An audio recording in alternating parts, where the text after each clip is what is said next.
අද උදෑසන දේශනාවේ පරිවර්තනය මේ ඉදිරිපත් කරන්න සූදානම් වෙන්නේ.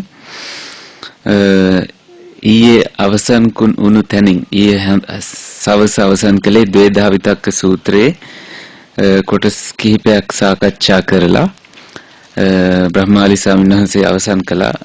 අද ඊතුරු ටික කියවලා පැහැදිලි කරලා දුන්නා. මේ සූත්‍රයේ අරමුණ සිතවිලි ආකාර දෙකකට වෙන් කරලා දැකීම.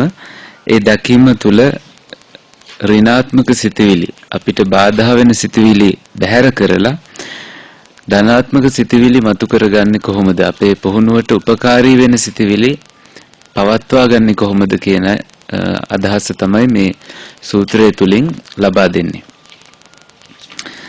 ඒක හරියට අංගුත්තර නිකායේ තවත් සූත්‍රයකට මා කරා මේ සූත්‍රයකට සම්බන්ධ කළා. මේ රත්රන් තියෙන රත්රන් පෙරලා බොහොම මැදලා බොහොම දිලිසෙන හොඳ රත්රන් බවට පත් කරනවා වගේ අපිත් අපේ හිතත් ඔය වගේ බොහොම ප්‍රභාස්වර තැනකට ගේන එකයි මේ කරන්නේ කියලා. එහෙම සූත්‍රයක් ගිය අවුරුද්දේ සාකච්ඡා කළා. ගිය අවුරුද්දයකට කලින් කරපු වැඩසටහනේදී සාකච්ඡා කළා කියලා මතක් කරා. ওই රත්රන් සම්බන්ධව තියෙන සූත්‍රය අංගුත්තර නිකායේ තික නිපාතේ 99 හෝ 100 කියන සූත්‍ර බැලුවහම තියෙන සූත්‍රයක් කියලා උන්වහන්සේ මතක් කළා. හරියටම අංකය මතක නැති නිසා. අපි බලමු සූත්‍රයේ ඊතුරු කොටස ද්වේධා විතක්ක සූත්‍රය. As I abided thus, මා මේ විදියට වාසය කළද්දී diligent අප්‍රමාදීව ardent ආතාපීව කියන්නේ කෙලස් තැවීමේ වීරියෙන් යුක්තව බොහොම ශක්තිමත්ව and resolute කියන්නේ ස්ථාවරව a thought of renunciation arose in me. නෙක්ඛම්ම සිතවිල්ලක් මා තුළ ඇති වුණා. I understood thus, මම මෙහෙම තේරුම් ගත්තා. This thought of renunciation has arisen in me. මේ නෙක්ඛම්ම සිතවිල්ල මා තුළ ඇති වෙලා තියෙනවා. නෙක්ඛම්ම කිව්වහම තේරෙනවනේ දැන් මේ වචනේ නිතර කතා වුණ නිසා හාමුදුරලටත් කොහොමත් මේ වැටෙනවා. තේරෙන්නේ නැත්නම් මෙහෙම අත උස්සන්න. එතකොට අපි ඒ වචනේ පැහැදිලි කරන්න. නෙක්ඛම්ම කියන එක දැන් ඔන්න එකපාරක් කියන්න පුළුවන්. නෙක්ඛම්ම කියලා කියන්නේ නික්මීම කියන එක, නෛෂ්ක්‍රම්‍ය කියන එක, අතහැරීම කියන එක. ඉතින් ඒ නෙක්ඛම්ම සිතවිල්ලක් ඇති වෙනවනම් ඒක හොඳයි.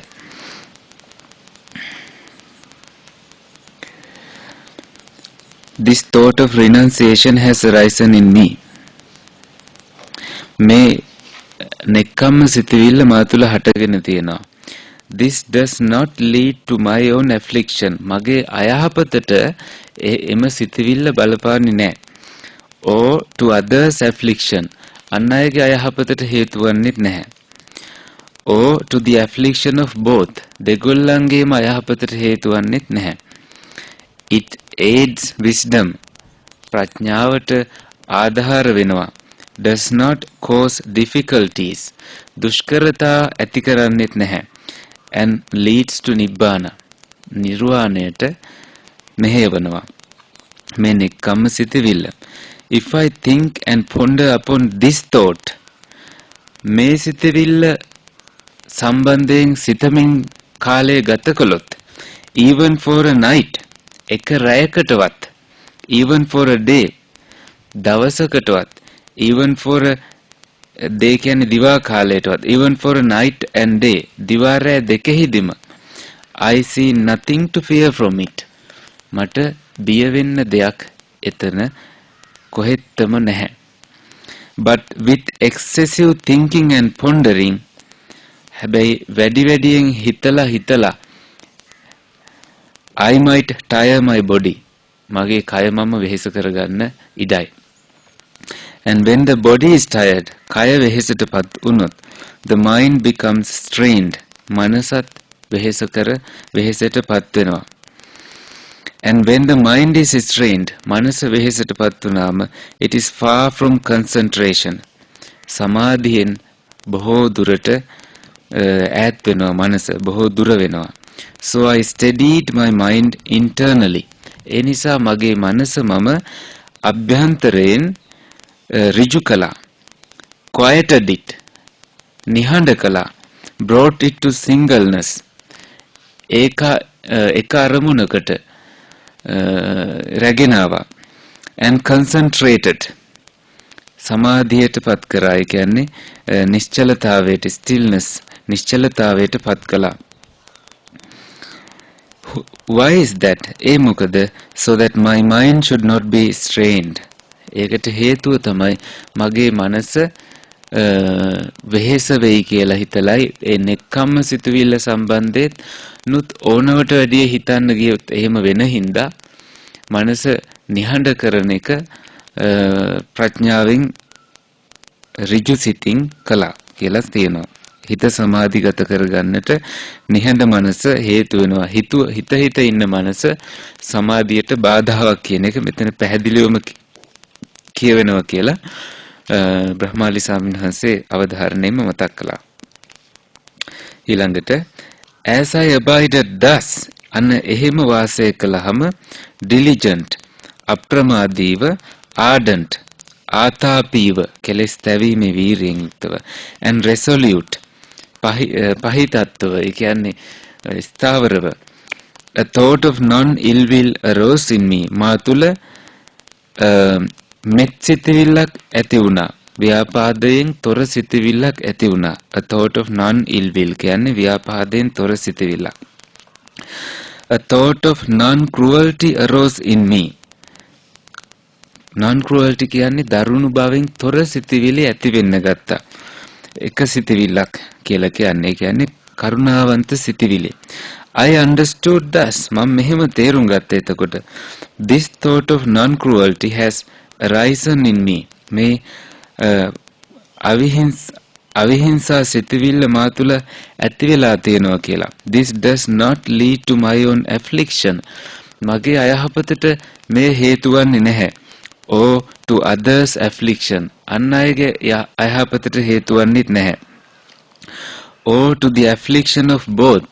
දෙගොල්ලන්ගේම අයහපතට හේතු වන්නේත් නැහැ. it aids to wisdom. එය ප්‍රඥාවට හේතු වෙනවා. does not cause difficulties.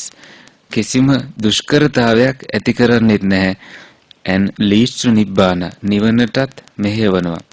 if I think and ponder upon this thought even for a night එක රැයකටවත් ඒ සිතුවිලි ගැන හිත හිටියොත් even for a day දවසකටවත් even for night and day දිවා රෑ දෙකේදීමත් I see nothing to fear from it. කිසි දෙයක් ගැන බය වෙන්න මට අවශ්‍ය නැහැ. but with excessive thinking and pondering අධික සිතීමෙන් සහ එහෙ දිවීමෙන් මගේ සිත I might tire my body. මගේ කය මම වෙහෙසවන්න ඉඩයි. and when the body is tired කය වෙහෙසුනොත් the mind becomes strained. මනසත් වෙහෙසෙනවා.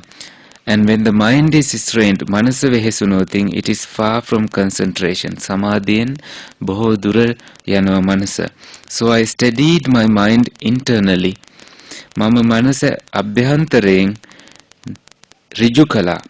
quieted it නිහඬ කළා. brought it to singleness ඒකාග්‍රතාවයට එක අරමුණකට රැගෙන ආවා.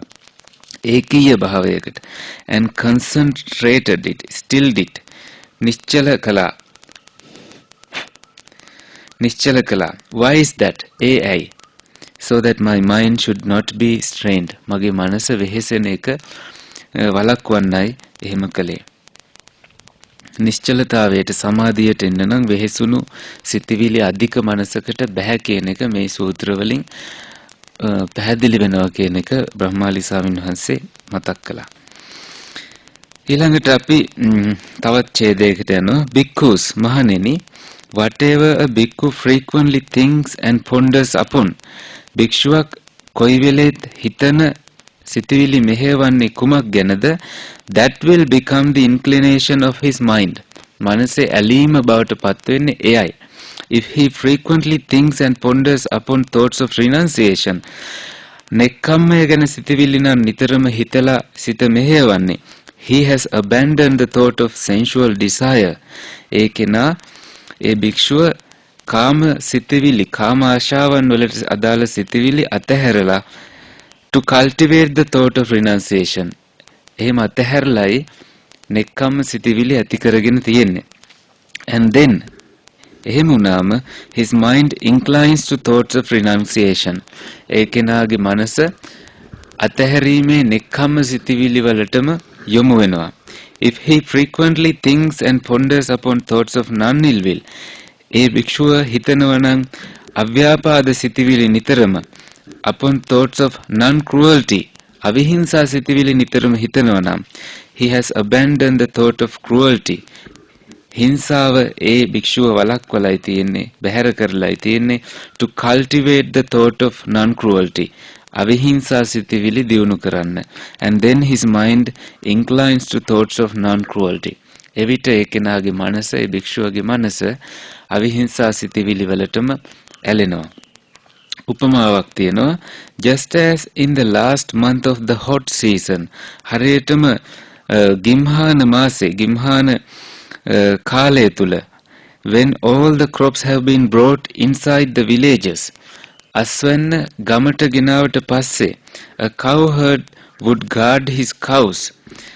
ගොපල්ලෙක් එයාගේ ගවයන් ආරක්ෂා කරනවා, while staying at the root of a tree, ගහක් මුල ඉඳගෙන, or out in the open, his තැනක, his ස්ථානයක ඉඳගෙන, since he needs only to be mindful that the cows are there.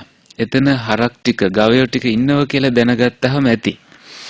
අන්න ඒ විදිහට බොහෝම නිදහසේ ගවයන් රැකගෙන ඉන්නවා. එන ඒ ගවයන්ව කුනිත්ත ඒ ගවයන්ව එක තැනක තියා ගැනීම අවශ්‍යතාවයක් ගොපල්ලට නැහැ. මොකද අස්වැන්න තමන් කල යුතු දේ කරලා ඉවරයි. හරි පරිසරයේ ගොඩ නැගිලා තියෙන්නේ. So too, අන්න ඒ වගේ there was need for me only to be mindful that those states were there. මට අවශ්‍ය උනේ ඒ qualities, ඒ ගුණාංග තියෙනවා කියලා සිහිය පවත්වා ගන්න විතරයි. මොන ගුණාංගද? අවිහිංසාව, මෛත්‍රිය, කරුණාව වගේ මා තුළ ඇති වෙලා නෙක්ඛම්ම සිතවිලි ඇති වෙලා තියෙනවා කියලා දැන ගැනීමට පමණයි අවශ්‍ය උනේ. විශේෂයෙන් කරන්න දෙයක් ඒ කාලය තුල මට තිබුණේ නැහැ. Tireless energy was aroused in me. මා තුළ මහන්සියක් නැති ප්‍රබල ශක්තියක් ඇති වුණා, වීරයක් ඇති වුණා. Unremitting mindfulness, නිතරම පවතින නොසින්දෙන සිහියක් උපදුණා මා තුළ. Was established, පැතිරුණා. My body was tranquil, මගේ මනස සමාධිගත වුණා, ප්‍රසන්න වුණා. And untroubled, කිසිම ආකාරයකින් බාධාවක් උනේ නැහැ. My mind concentrated and unified, මගේ මනස නිශ්චල වෙලා එකඟ ඒකාග්‍රතාවයට පත් වුණා කියලා අවසන් වෙනවා මේ සූත්‍රය. ඉතින් මේ නොනවතින සිහියක් ඉපදෙනවා නෙක්ඛම්ම සිතවිලි වල යෙදුනහම. නෙක්ඛම්ම සිතවිලි අපිටත් වෙන කෙනෙක්ටවත් අයහපතක් වෙන්නේ නැති අතහැරීමේ සිතවිලි. අපි හිතන්න ඕනේ ප්‍රඥාවෙන් මෙන්න මේ සිතවිලි අතහැරීමට අදාළ සිතවිලි. එහෙම හිත ඉන්නකොට අපි තුල අවිහිංසාව, දයාව, කරුණාව වගේ සිතවිලි ඇති වෙනවා. ඒවත් හානිදායක සිතවිලි නෙමෙයි. තවත් අපි කරන්නේ සිතවිලි වැඩි වුණොතින් මනස වෙහෙසෙලා, කයත් වෙහෙසෙන නිසා අපි සිතවිලි වලින් තොර වූ මනසක් නිහඬ මනසක් ඇති කරගන්නවා. එතකොට කයත් මනසත් දෙකම නිශ්චලතාවයක සමාධියක තබාගෙන ඉන්න පුළුවන්. මේ වගේ උපක්‍රම ගැඹුරු සමාධි වැඩිවීමටත් වඩන අයටත් විශේෂයෙන්ම උපකාරී වෙනවා කියලා බ්‍රහ්මාලි ස්වාමීන් වහන්සේ මතක් කළා. මොකද හිත පිරිසිදු නම් දැන් ඔබේ භාවනාවේදී දැනට ඔබ ඉන්නේ හිත පිරිසිදු මට්ටමේ නම් මේ ගැන දුක් වෙන්න අවශ්‍ය නැහැ කියලා වගේ තමයි උන්වහන්සේ පිළිතුරු දුන්නේ. එහෙම කිව්වා කියලා දැන් පිරිසිදුයි කියලා මේක පරීක්ෂා නොකර ඉන්නත් එපා. මේක හරියටම ඇත්තටම මේකත් කරලා බලන්න. එතකොට අපිට කියලා දෙන්නත් පුළුවන් පුහුණුව පිළිබඳව තවත් අවබෝධයක් ඇති කරගන්නත් පුළුවන්. හොඳයි.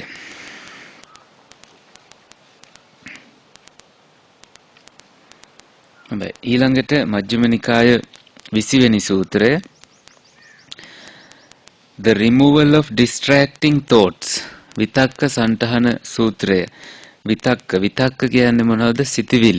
සිතිවිලි සන්තහන සංසුන් කරවන සංසිඳුවන සූත්‍රය. සිතිවිලි සංසිඳුවන්න දීලා තියෙන පිළිවෙලින් කරන්න පුළුවන් එකක් හරි ගියේ නැත්නම් වෙන එකක් තියෙනවා. ඒ වගේ උපදෙස් දීපු සූත්‍රයක් තමයි මේ සූත්‍රය.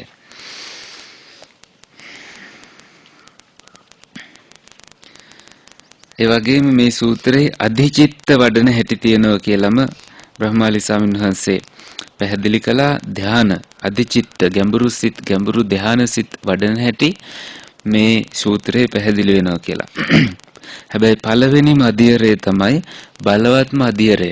ඒ නිසා පළවෙනි අධීරය හරියටම ඉගෙන ගන්න කියලාත් පැහැදිලි වුණා. ඒ අධීරයේ තියෙන්නේ කුමක්ද කියලා අපි කියවලා බලමු ඉස්සෙල්ලා. සංඥා වශයෙන් ගන්න හැටි තමයි තියෙන්නේ. Thus have I heard මාහට අසන්නට ලැබුණේ මේ විදියටයි. On one occasion එක අවස්ථාවකදී the blessed one was living at Savatthi භාග්‍යවතුන් වහන්සේ සවැත් නුවර වැඩ වාසය කළා. in Jeta's Grove අනාථපිණ්ඩිකාස් park අනේපිඬු සිටුතුමාගේ උයනේ ජේතවනාරාමේ බුදුරජාණන් වහන්සේ වැඩ සිටියේ. There he addressed the bhikkhus thus. එහිදී භාග්‍යවතුන් වහන්සේ භික්ෂුන් වහන්සේලාව එමතුවා. bhikkhus කියලා මහණෙනි කියලා. Venerable sir, they replied. ස්වාමීන් වහන්සේ කියලා ඒ භික්ෂුන් වහන්සේලා පිළිතුරු දුන්නා. The blessed one said this. භාග්‍යවතුන් වහන්සේ මෙන්න මෙහෙම දේශනා කළා. Bhikkhus මහණෙනි, when a bhikkhu is pursuing the higher mind, අන්න භික්ෂුවක් අධිචිත්තය ගැඹුරු මනස ඉහළ මනස වඩද්දී අධිචිත්තය වඩද්දී විතක්ක සන්තාන සූත්‍රයේ මුලින්ම තියෙන මේක අධිචිත්තේසු නොහොම ඒ අධිචිත්තේ ගැඹුරු භාවනාව ගැඹුරු සමාධීන් වඩද්දී from time to time විටින් විට he should give attention to 5 signs. සංඥා පහකට විටින් විට අවධානය දිය යුතුයි. What are the 5? මොනවද ඒ පහ?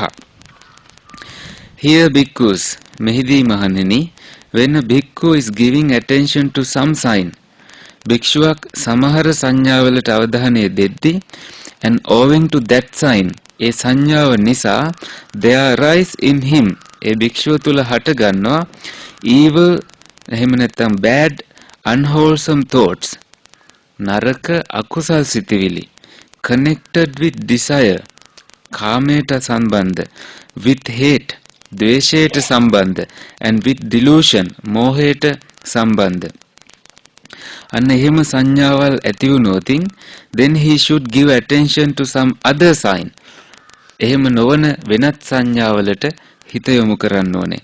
Connected with what is wholesome, කුසලයට සම්බන්ධ. When he gives attention to some other sign connected with what is wholesome, කුසලයට සම්බන්ධ සිතිවිලි වලට හිත යෙදුවහම then any bad unwholesome thoughts connected with desire, ආශාවට රාගයට සම්බන්ධ නරක සිතිවිලි, with hate ද්වේෂයට සම්බන්ධ and with delusion, moheta sambandha naraka sitivili are abandoned in him and subside. ඒ භික්ෂුවගෙන් දුරු වෙනවා ඒ සිතිවිලි, දුරු වෙලා ඒ සිතිවිලි කිඳා බසිනවා.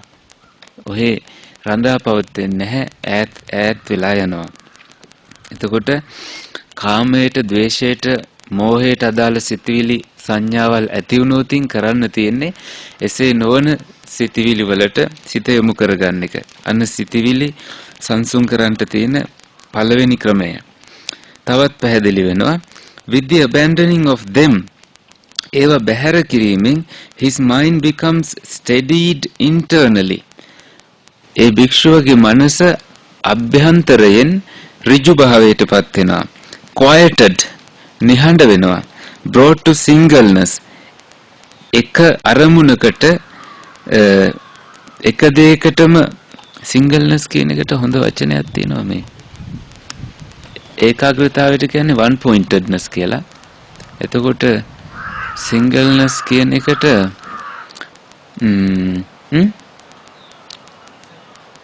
නිසල භාවය. single කියන්නේ එකක් කියන එක. එකක හිත පවතිනවා කියන එක. ඒකාග්‍රතාවම තමයි මතක් වෙන්නේ. හුදකලා වීම. ඒකට seclusion කියලා කියන්න පුළුවන්. එහෙම ගත්තොත් කමන්නේ. singleness කියලා කියන්නේ එක සංඥාවක හිත පවතිනවා කියන එක. එක සංඥාවක හිත පවතිනවා කියන එක. අපි බලමු මතක් වේද කියලා. and stilled, ඒ වගේම නිශ්චල භාවයට පත් වෙනවා.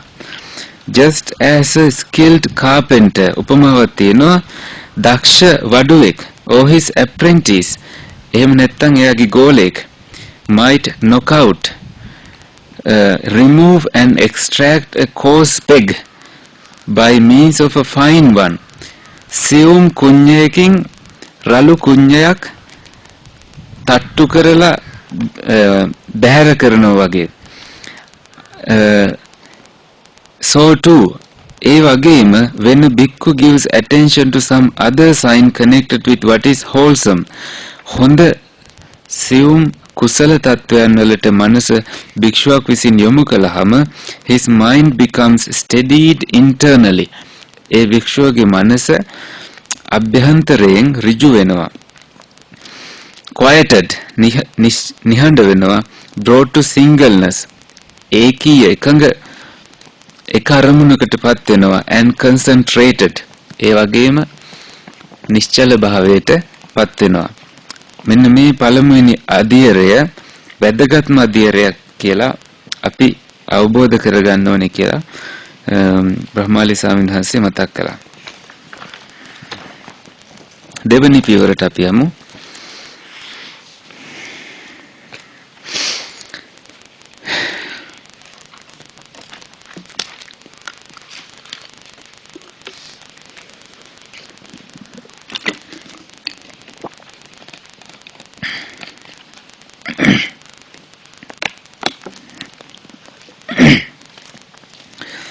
if while he is giving attention to some other sign, වෙනත් සංඥාවලට අවධානය යොමු කරද්දී connected with what is wholesome, කුසලයට සම්බන්ධ, there still arise in him, තවත් ඒ භික්ෂුව තුළ ඇති වෙනවා evil unwholesome thoughts, තවත් ඒ වගේ පාපී නරක සිතුවිලි ඇති වෙනවා. connected with desire, රාගයට, with hate, ද්වේෂයට, and with delusion, මෝහයට සම්බන්ධ කරන්න පුළුවන් සිතුවිලි. then එවිට he should examine, ඒ භික්ෂුව විභාග කළ යුතුයි the danger in those thoughts thus, ඒ සිතුවිලි වල තියෙන භයානක බව. these thoughts are unwholesome, මේ සිතුවිලි අකුසල සිතුවිලි. they are reprehensible, ඒ සිතුවිලි ගර්හා කළ යුතුයි. they result in suffering, ඒ සිතුවිලි දුකමයි ඇති කරන්නේ. when he examines the danger in those thoughts, ඒ භික්ෂුව එම සිතුවිලි වල භයානක භාවය අධ්‍යයනය කරද්දී then එවිට any evil unwholesome thoughts connected with desire, with hate and with delusion are abandoned in him and subside. රාග, ද්වේෂ, මෝහ වලට සම්බන්ධ ඕනෑම අකුසල සිතවිල්ලක් ඒ කෙනා තුළින් දුරු වෙලා කිඳා බැසලා නැති වෙලා යනවා කියලා සඳහන් වෙලා තියෙනවා. With the abandoning of them, ඒවා බැහැර කළාම his mind becomes steadied internally. ඒ භික්ෂුන් වහන්සේගේ මනස ඇතුළාන්තයෙන් ඍජු වෙනවා, quieted, නිහඬ වෙනවා, brought to singleness, එක අරමුණකට රැගෙන ආව වෙනවා, and concentrated, ඒ වගේම නිශ්චල භාවයට පත් වෙනවා. Just as a man or a woman, කිසියම් මිනිසෙක් හෝ කාන්තාවක්, young, youthful and fond of ornaments, තරුණ ජවයෙන් යුක්තයි, and ඒ වගේම ආභරණ වලට කැමති අන්න එහෙම කෙනෙක්, would be horrified, humiliated and disgusted. horrified කියන්නේ ජුගුප්සාවට පත් වෙනවා, humiliated නින්දාවට පත් වෙනවා, disgusted පිළිකුලට පත් වෙනවා, if the carcass of a snake, සර්පයෙක්ගේ මලකුණක්, or a dog, සුනකයෙක්ගේ මලකුණක්, or a human being, මනුෂ්‍යයෙක්ගේ මලකුණක්, were hung around his or her neck, ඒ කෙනාගේ බෙල්ල ගැට ගහලා තිබුණොත්. So too, අන්න ඒ වගේ when a bhikkhu examines the danger in those thoughts, භික්ෂුවක් ඒ සිතිවිලි වල භයානකකම අධ්‍යයනය කරද්දී his mind becomes steadied internally. ඒ භික්ෂුවගේ මනස අභ්‍යන්තරයෙන් ඍජු වෙනවා, quieted, නිහඬ වෙනවා, brought to singleness, ඒකීය වෙනවා, and concentrated, නිශ්චල භාවයට පත් වෙනවා. ඒ තමයි දෙවැනි උපමාව සහිත දෙවැනි පියවර. අපි ඒ සිතිවිලි වලට ගරහා කරලා වහවහාම මලකුණක් කරේ බැඳගෙන ඉන්නේ මේ කියලා හිතලා ඒක ඉවත් කරනවා වගේ ඒ සිතිවිල්ලෙන් බැහැර වෙන එකයි ඒ පියවර.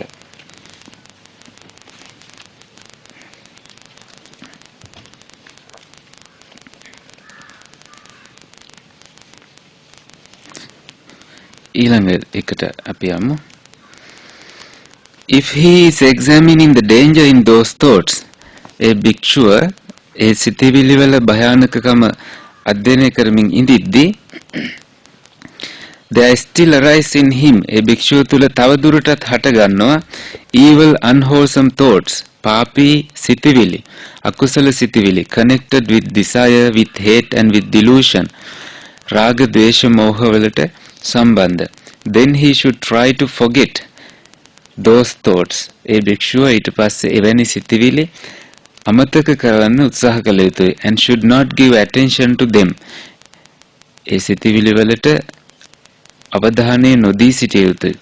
When he tries to forget those thoughts, ඒ භික්ෂුව එවැනි සිතිවිලි අමතක කරන්න උත්සාහ කරද්දී and does not give attention to them, ඒවට අවධානය නොදී ඉඳිද්දී, then එවිට any evil unwholesome thoughts connected with desire, with hate and with delusion are abandoned in him.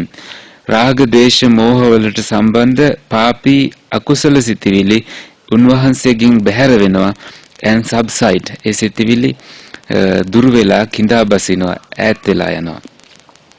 With the abandoning of them, ඒ සිතිවිලි බැහැර කිරීමත් සමග his mind becomes steadied internally. ඒ භික්ෂුවගේ මනස අභ්‍යන්තරයෙන් ඍජු වෙනවා, quieted, නිහඬ වෙනවා, brought to singleness, ඒකාග්‍රතාවයට පත් වෙනවා, and stilled, ඒ වගේම නිශ්චල භාවයට පත් වෙනවා. Just as a man with good eyes, හරියටම උපමාවක් කියනවා නම් හොඳට ඇස් පේන මිනිසෙක් who did not want to see forms that had come within range of sight, ඇසින් රූප බලන්න ඕන නෑ කියලා හිතලා තමන්ට පේන දුරක would either shut his eyes, ඇස් පියා ගන්නවා, or look away, එහෙම නැත්නම් ඉවත බලනවා තමන්ගේ ඉදිරියේ තියෙන රූප නොපෙනෙන්න නම්. So too, අන්න ඒ වගේ when a bhikkhu tries to forget those thoughts, භික්ෂුවක් එබඳු සිතිවිලි අමතක කරන්න උත්සාහ කරද්දී and does not give attention to them, ඒවට අවධානය නොදී ඉඳිද්දී his mind becomes steadied internally. ඒ භික්ෂුවගේ මනස ඇතුළාන්තයෙන් ඍජු වෙනවා, quieted නිහඬ වෙනවා, brought to singleness එකඟතාවයට රැගෙනෙනවා, and concentrated සමාධිගත වෙනවා. ඊළඟට if while he is trying to forget those thoughts, ඊළඟ ක්‍රමය තමයි ඒ සිතුවිලි අමතක කරන්න උත්සාහ ගනිද්දී is not giving attention to them, අවධානයක් නොදීද්දී they are still arise in him, තවත් සිතුවිලි ඇති වෙනවා නම් evil, පාපී, unwholesome අකුසල සිතුවිලි, connected with desire, with hate and with delusion, රාග දේශ මෝහ වලට සම්බන්ධ, then he should give attention to stilling the thought formation of those thoughts. විතක්ක සංකාරයන් බවට පත්වෙන එක නිශ්චල කරන්න ඒ භික්ෂුව විසින් අවධානය යොමු කළ යුතුයි. thought formation විතක්ක සංකාරයන්, ඒකට සමාන පදයක් විදිහට බ්‍රහ්මාලි හාමුදුරුවෝ කියලා දුන්න චේතනා කියන එකත් ඒකට සමානයි. එතනින් අදහස් වෙන්නේ ඇතුලෙන් එන සිතිවිලි සංස්කාර නිර්මාණය කිරීමේ බලය, ඒ වගේම චේතනා බලය කියලත් බ්‍රහ්මාලි හාමුදුරුවෝ අපිට මතක් කළා. when he gives attention to stilling the thought formation of those thoughts, ඒ සිතිවිලි වල සිතිවිලි සංකාර වීමට අවධානය දුන්නහම, then එවිට any evil unwholesome thoughts connected with desire, with hate and with delusion are abandoned in him and subside. රාග දේශ මෝහ වලට සම්බන්ධ එබඳු සිතුවිලි උන්වහන්සේගෙන් බැහැර වෙලා කිඳා බසින්න ගන්නවා. with the abandoning of them, ඒව බැහැර වුණාම his mind becomes steadied internally, quieted, brought to singleness and stilled. ඒ භික්ෂුවගේ මනස ඇතුළතින් ඍජු වෙනවා, නිහඬ වෙනවා, ඒකාග්‍රතාවයට පත් වෙනවා, ඒ වගේම නිශ්චල භාවයට පත් වෙනවා. උපමාවක් තියෙනවා, just as a man walking fast, වේගෙන් ඇවිදගෙන යන මිනිසෙක් හිතනවා, might consider මෙහිම, why am I walking fast? ඇයි මම වේගෙන් ඇවිදින්නේ? what if I walk slowly? මම හිමින් ඇවිද්දොත් කොහොමද? and he would walk slowly. එහෙම හිතලා එයා හිමින් ඇවිදිනවා. then he might consider, ආයෙත් හිතනවා, why am I walking slowly? ඇයි මං හිමින් ඇවිදින්නේ? what if I stand? මං හිටගෙන හිටියොත් මොකද? and he would stand. ඊට පස්සේ හිටගෙන ඉන්නවා. then he might consider, ආයෙත් හිතනවා, why am I standing? ඇයි මං හිටගෙන ඉන්නේ? what if I sit? මම හිඳගත්තොත් මොකද? and if he would sit, හිඳගෙන, then he might consider, ආයෙ හිතනවා, why am I sitting? ඇයි මම හිඳගෙන ඉන්නේ? what if I lie down? මම හාන්සි වුණොත්? and he would lie down. ඉතින් හාන්සි වෙනවා. by doing so, එහෙම කිරීමෙන් he would substitute for each grosser posture one that was subtler. ඒ පුරුෂයා විසින් ආදේශ කරනවා දෘඩ වූ සිතිවිල්ලකට ඊට වඩා දෘඩ භාවයෙන් අඩු සිතිවිල්ලක්. ඒ කියන්නේ මෘදු සිතිවිල්ලකින් අර තද සිතිවිල්ල බැහැර කරන්න උත්සාහ කරනවා, වෙනස් කරනවා. එහෙම කළාම his mind becomes steadied internally. මනස නිශ්චල වෙනවා, ඇතුළතින් quieted නිහඬ වෙනවා, මනස ඍජු වෙනවා, නිහඬ වෙනවා, brought to singleness එකඟ භාවයට පත් වෙනවා, and concentrated or stilled නිශ්චල භාවයට පත් වෙනවා. ඉතින් මෛත්‍රිය වගේ මතු කරගත්තාම දරුණු හිංසා කිරීමේ සිටිවිල්ල වැහෙන හැටි, වෙනස් වෙන හැටි තමයි මේකින් කියවෙන්නේ කියලා බ්‍රහ්මාලි හාමුදුරුවෝ මතක් කළා. තවත් කොටසක් තියෙනවා මේ සූත්‍රයේ. ඒක කරද්දී නම් ප්‍රවේශම් වෙන්න කියලා උපදේශයක් දුන්නා. මොකද අපි ඒක තමයි ඉස්සෙල්ලම කරන්න පටන් ගන්නෙ. සමහර වෙලාවට අපේ පුරුද්ද ඒක හින්දා අපිට ටිකක් අමාරුයි කියලා හිතන එක තමයි අපි ඉස්සෙල්ලම පටන් ගන්න හදන්නේ. ඒක නොකර මුල් ඒවා කරලා බැරි තැන තමයි මෙතෙන්ට එන්න ඕනේ කියලා අපිට හිතට ගන්න කියලාම බ්‍රහ්මාලි හාමුදුරුවෝ කිව්වා. අපි බලමු ඒක කියවලා. if while he is giving attention to stilling the thought formation of those thoughts, අර චිත්ත විතක්ක සංකාරයන් නිශ්චල කරන්ට අවධානය දෙද්දී there still arise in him bad unwholesome thoughts තව තවත් ඇති වෙනවා නම් නරක අකුසල සිතිවිලි connected with desire with hate and with delusion රාග ද්වේෂ මෝහ වලට සම්බන්ධ then එවිට with his teeth clenched දත් විකාගෙන and his tongue pressed against the roof of his mouth දිව උඩු තල්ලට තද කරගෙන he should beat down පෙලන්න ඕනේ constrain ගටන්න ඕනේ and crush mind with mind මනස මනසෙන් තරපවන්න ඕනේ when with his teeth clenched that විකාගෙන ඉන්නකොට his tongue pressed against the roof of his mouth දිව උඩු තල්ලට තරපවාගෙන ඉන්නකොට he beats down එහෙම පෙලද්දි constrains තලද්දි and crushes mind with mind මනස මනසෙන් පීඩාවට පත් කරද්දී then any bad unwholesome thoughts connected with desire with hate and with delusion are abandoned in him and substitute එහෙම කළාම රාග ද්වේෂ මෝහ වලට සම්බන්ධ සිතිවිලි ඕනෑම සිතිවිල්ලක් ඒ කෙනා තුළ බැහැර වෙනවා කියලා කිඳා බසිනවා කියලා කියනවා මේක නිකන් බලහත්කාරයෙන් කරනවා වගේ දෙයක් මේ constrain කියන වචන මෙතන තියෙන නිසා බ්‍රහ්මාලි හාමුදුරු මතක් කළා. ඉතින් මොකක් ඔක්කොම හරි ගියේ නැත්තම් තමයි මේක කරන්න ඕනේ කියලා උන්වහන්සේ උපදෙස් දුන්නේ. ඉතින් අපි කියවල බලමු. with the abandoning of them එහෙම ඒ සිතිවිලි බැහැර කළාම his mind becomes steadied internally අභ්‍යන්තරයෙන්ම සිත ඍජු වෙනවා quieted නිහඬ වෙනවා brought to singleness එක අරමුණකට රැගෙනවා and stilled නිහඬ නිශ්චල වෙනවා just as a strong man උපමාවක් තියෙනවා ශක්තිමත් මිනිසෙක් sees a weaker man දුර්වල මිනිසෙක්ව අල්ලගෙන by the head ඔළුවෙන් හෝ අල්ලගෙන shoulders උරහිසෙන් අල්ලගෙන beat him down ගහලා පෙළනවා ඒකෙනා constrain him බලහත්කාරයෙන් ඒකෙනාව වෙහෙස වෙනවා and crush him එයාව කුඩු කරනවා වගේ කරනවා so too අන්නේ වගේ when with his teeth clenched and his tongue pressed against the roof of his mouth that විකාගෙන දිව උඩු තල්ලට තෙරපවා ගත්තාම so a bhikkhu beats down භික්ෂුවක්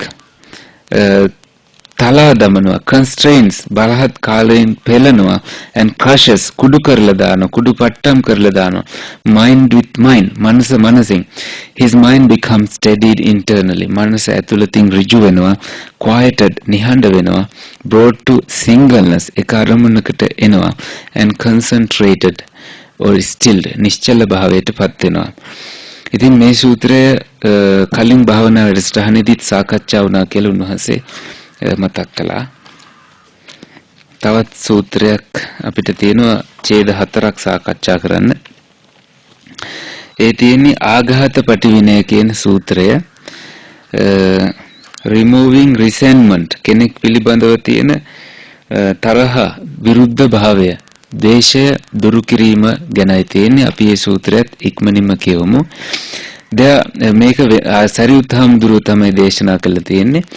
There the Venerable Sariputta addressed the bhikkhus. එහිදී සරියුත් හාමුදුරුවෝ භික්ෂුන් වහන්සේලාව එමතුවා. Friends, bhikkhus, ආයුෂ්මත් මහණෙනි කියලා. Friend, those bhikkhus replied. ආයුෂ්මතුන් වහන්සේ කියලා ඒ භික්ෂුන් වහන්සේලා නැවත පිළිතුරු දුන්නා. The Venerable Sariputta said this. Sariyut හාමුදුරුවෝ මෙන්න මෙහෙම දේශනා කළා.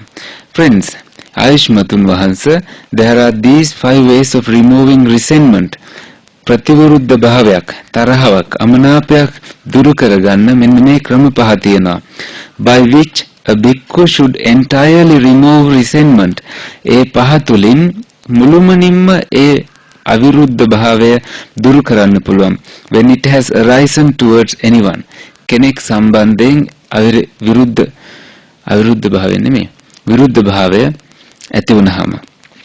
What 5? මොන පහද? Here මෙහිදී a person's bodily behavior is impure. යම් කෙනෙක්ගේ කායික හැදියාව කායික චර්යාව අපිරිසිදුයි. But his verbal behavior is pure. ඒ කෙනාගේ නමුත් වචනය බොහොම පිරිසිදුයි. One should remove resentment towards such person. අන්න එහෙම කෙනෙක් සම්බන්ධයෙන් තියෙන තරහව අමනාපය අපි දුරු කරගත යුතුයි. A person's verbal behavior is impure. සමහර වෙලාවට කෙනෙක්ගේ වචනය අපිරිසිදුයි. But his bodily behavior is pure. ඒ කෙනාගේ කායික හැසිරීම පිරිසිදුයි. One should also remove resentment towards such a person. එහෙම කෙනෙක් සම්බන්ධයෙන් තියෙන අමනාපයත් අපි දුරු කරගත යුතුයි. A person's bodily behavior and verbal behavior are impure. කෙනෙක්ගේ කායික වගේම වාචසික චර්යාවත් අපිරිසිදුයි. But from time to time, නමුත් විටින් විට he gains an opening of the mind. මනසේ විවෘත භාවයක් ඇවිල්ලා placidity of mind. කිසියම් සංසුන් තැම්පත්කමක් ඒ කෙනාට ඇවිල්ලා තියෙනවා නම් one should also remove resentment towards such a person. අන්න එහෙම කෙනෙක් වෙනුවෙනුත් අපි අමනාපය දුරු කරගත යුතුයි. A person's bodily behavior and verbal behavior are impure. සමහරවිට කායික මානසික කායික වාචසික චර්යාව කෙනෙක්ගේ අපිරිසිදුයි and he does not gain an opening of the mind. කිසිම විවෘත භාවයක්වත් ඒ මනසේ ඇති වෙන්නේ නැහැ. Placidity of mind time to time විටින් විට කිසිම සංසුන් තැම්පත්කමක් ඇති වෙන්නේ නැහැ. One should also remove resentment toward such a person. එබඳු කෙනෙක් සම්බන්ධයෙන් තියෙන resentment අමනාපයත් අපි දුරු කළ යුතුයි. A person's bodily behavior පස්වෙනි එක තමයි a person's bodily behavior and verbal behavior are pure. කායික වාචික ඇසිරීම කෙනෙක්ගේ පිරිසිදුයි. And from time to time විටින් විට he gains an opening of the mind. මනසේ විවෘත භාවයකුත් ඇති වෙනවා. Placidity of mind තැම්පත්කමක් ඇති වෙනවා. One should also remove resentment towards such a person. එබඳු කෙනෙක් සම්බන්ධයෙන් තියෙන අමනාපය අපි දුරු කළ යුතුයි. ඊළඟට කොහොමද එහෙම කරන්නේ කියලා එකින් එක පැහැදිලි වෙනවා. ඒ කරුණු තුනක් සාකච්ඡා කළා. අපි ඒ තුන කියවමු.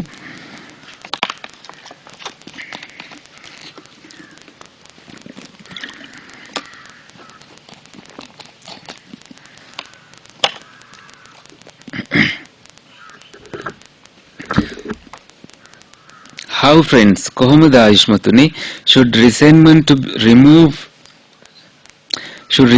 be removed toward the person whose bodily behavior is impure but whose verbal behavior is pure. කොහොමද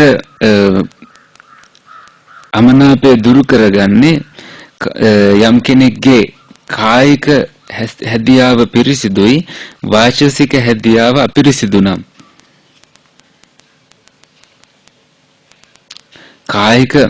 කායික හැදියාව අපිරිසිදුයි වාචසික හැදියාව පිරිසිදු නම් suppose a rag-robed bhikkhu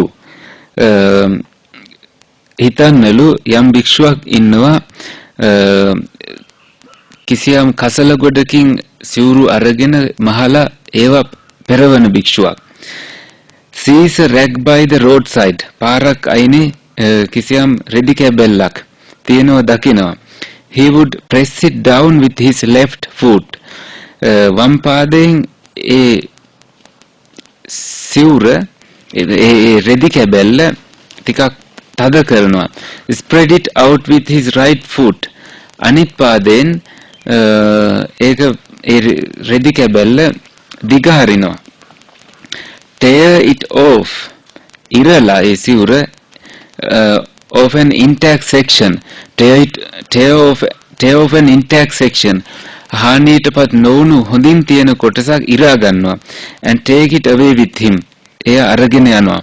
So too අන්න ඒ වගේ when a person's bodily behavior is impure පුජ්‍යලයකගේ කායික හැසිරීම කායික චර්යාව අපිරිසිදු වුණත් but his verbal behavior is pure වාචසික චර්යාව බොහොම පිරිසිදු නම් on that occasion එහෙම අවස්ථාවකදී one should not attend to the impurity of his bodily behavior අර වාචික කායික අපිරිසිදු භාවයට අවධානය නොදිය යුතුයි but should instead ඒ වෙනුවට attend to the purity of his verbal behavior වාචික චර්යාවටයි අවධානය යොමු කළ යුත්තේ.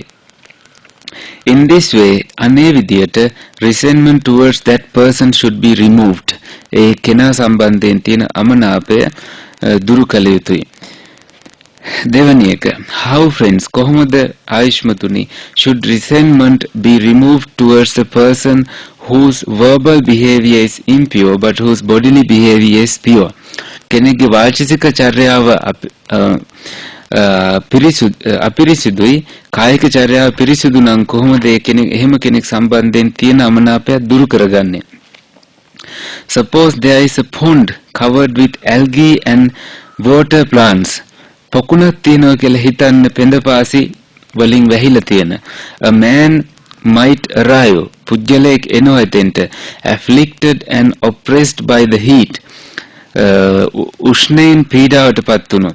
Weary වෙහෙසටපත් වුණු. Thirsty තිබහටපත් වුණු. And parched කරවුණු. He would plunge into the pond. ඒ කෙනා පොකුණට එබිලා sweep away the algae. පොකුණට බැසලා algae and water plants ඒ පෙඳපාසි වගේම ජලයේ හැදෙන පැලෑටි with hands අතින් sweep away අතුගා දමලා බැහැර කරලා drink from his cupped hands දෝතක් විදියට හදාගෙන අත් දෙකෙන් වතුර බොනවා and then leave ඊට පස්සේ එතනින් ඉවත් වෙලා යනවා. So too අනේ වගේ when a person's verbal behavior is impure කෙනෙක්ගේ වාචික චර්යාව අපිරිසිදුයි but his bodily behavior is pure කායික චර්යාව පිරිසිදු නම් on that occasion ඒ අවස්ථාවේදී one should not attend to the impurity of his verbal behavior. ඒ කෙනාගේ වාචික හැදියාවට අවධානය නොදී but should instead attend to the purity of his bodily behavior. කායික හැදියාවට අවධානය දෙන්න. In this way අනේ විදියට resentment towards that person should be removed. ඒ කෙනා සම්බන්ධයෙන් තියෙන අමනාපය දුරු වෙයි.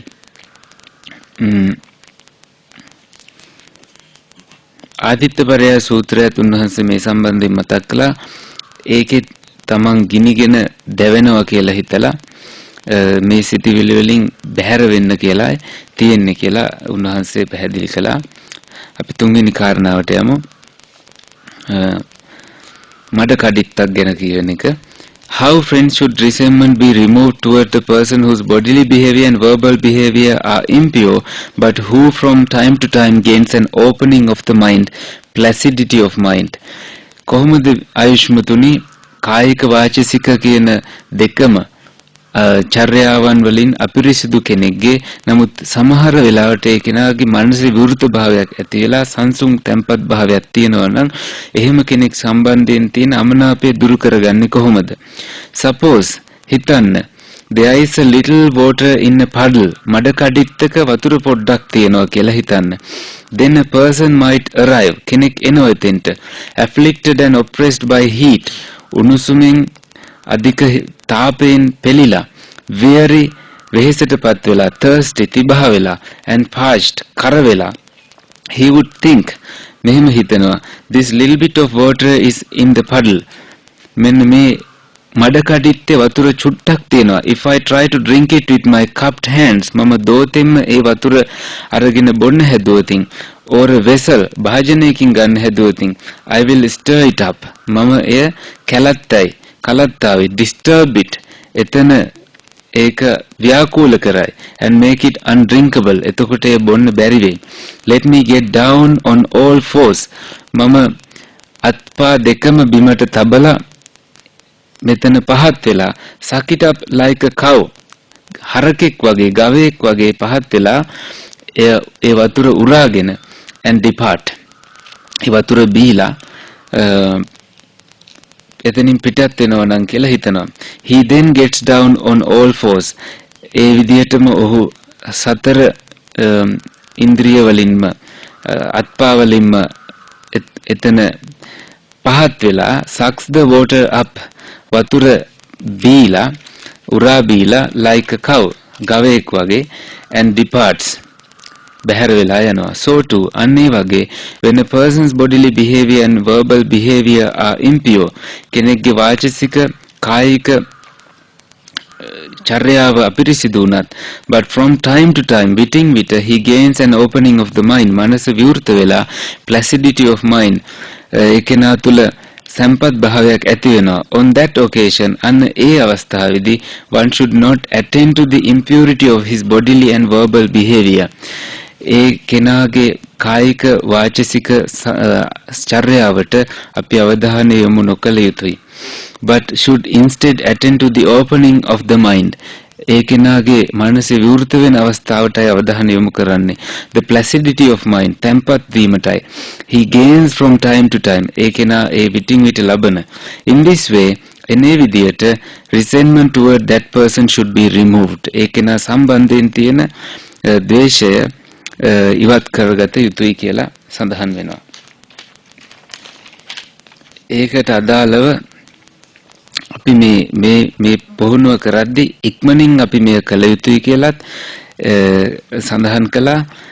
ඒ වගේම කාම විතර්කයක් ඇති වුණොතින් ඒ කාම විතර්කයෙන් අපිට එල්ල වෙන පීඩාවන් දුක් දැකලා ඒන් බැහැර වෙන්න කියලා මතක් කළා. ඒ වගේම පුජ්‍යලයක් මතක් වෙනවා නම් ඒ පුජ්‍යලයාගේ නරක වෙනුවට හොඳ හිතන්න කියලා මතක් කළා. අර නරක කුසල් සිතිවිලි තිබුණොතින් අපිට සමාධිය දියුණු කරගන්න බැරි වෙන නිසා කුසල් සිතිවිලි හිතන්න කියලා පැහැදිලි කළා. අපි කෙනෙක්ට ඇලිලා නම් අපි දුකමයි හොයන්නේ, දුකටමයි දුක හොයමින් ඉන්නේ. ඒ නිසා අපි ආරක්ෂා වෙන්න අපි වටා රාමුවක් ඇති කරගන්න ආරක්ෂක අවට එතනින් පිටත තියෙන භයානක බව දැකලා දුෂ්කර භාවය දැකලා හරියට මලකුණක් අපේ බෙල්ල වටේ තියෙනවා කියලා හිතාගෙන අර සූත්‍රයේ තියෙනවා වගේ වහාම පිරිසුදු වෙන්න කියලා උපදෙස් ලැබුණා. අදට ඒ ටිකයි සාකච්ඡා වුණේ. අද හවස 3ට ඊටු ටික පැහැදිලි කරනවා ඇති. එහෙනම් තෙරුවන් සරණයි. Happy meditation.